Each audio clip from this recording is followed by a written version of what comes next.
Buses and trains. Do you dream about buses and trains regularly?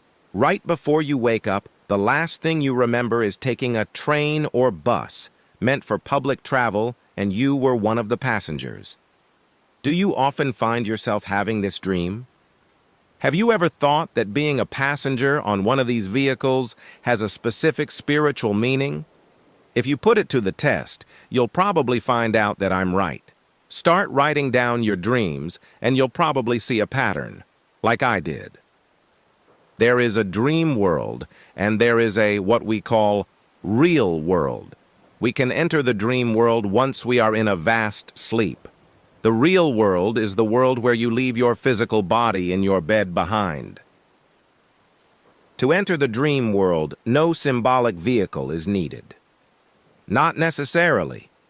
You just close your eyes, and for some reason that night, you'll find yourself dreaming. But sometimes your higher consciousness decides that it's time for you to wake up, and you need a bus or train to make the return to your physical body. Buses and trains therefore act like symbolic vehicles between the dream world and the real world. That's why it is probably the last thing you remember of your dream before waking up. Put it to the test. Have you noticed that in your dream, you're always in a hurry to catch that train or bus? Sometimes you're almost in panic. You're hurrying to a train station or a bus stop, and you intuitively know that you cannot miss this one. There are multiple signs in the dream world to let you know that time is somehow running out, and that means it's time for you to wake up. You can catch these subtle signs by analyzing your surroundings in the dream world. Do you see that huge train clock on the wall of the train station? It indicates that has already been past midnight. That is one of the many signs, letting you know that you need to go home. Another sign can be arriving at the train station and seeing a huge crowd waiting for the train. It is the train you want to catch as well. The crowd looks exhausted and eager to get on the train. You look around and analyze the crowd in the hope of seeing familiar faces, but you will probably recognize pretty much no one, how huge and diverse the crowd may be.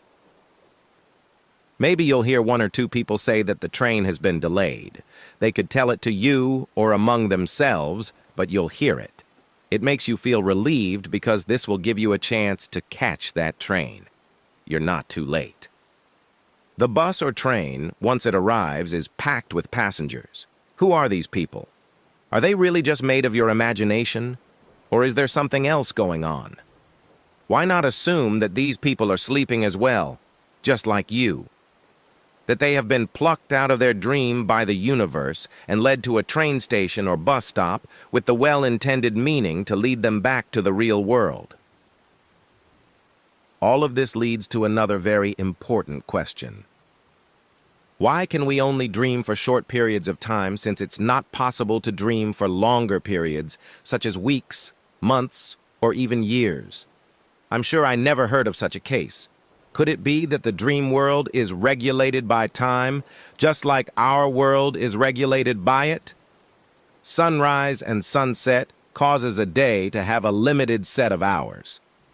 In our reality, a day has 24 hours. We can always take this broader and wonder ourselves. What if the dream world has days and nights as well? Maybe you're only welcome to wander around in the dream world during their daylight phase and intended to go home once the end of their day is in sight. They will tell you this in a subtle manner, with the use of clocks, trains, buses, or other vehicles.